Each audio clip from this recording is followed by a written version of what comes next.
如果同學可以上網睇到借咗幾多錢、電子繳款單、還款表同還款記錄，咁就好啦。學資處設立咗職學互通，同學除咗可以遞交學生資助計劃申請同有關嘅證明文件外，更可估計可獲得嘅資助同貸款金額及日後需要償還嘅金額，以及查閱申請進度。另外，如果同學收到學資處所發出嘅開始償還學生貸款通知書，仲可以透過職學互通就個別貸款計劃選擇最長15年嘅還款年期，亦可以喺網上查閱貸款金額、電子繳款單、還款表同還款記錄，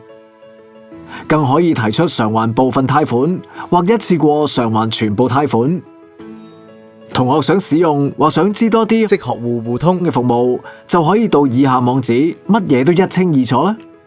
如果大家仲有任何疑惑，可以瀏覽職學處嘅網頁，詳細閱覽申請指引及其他相關文件。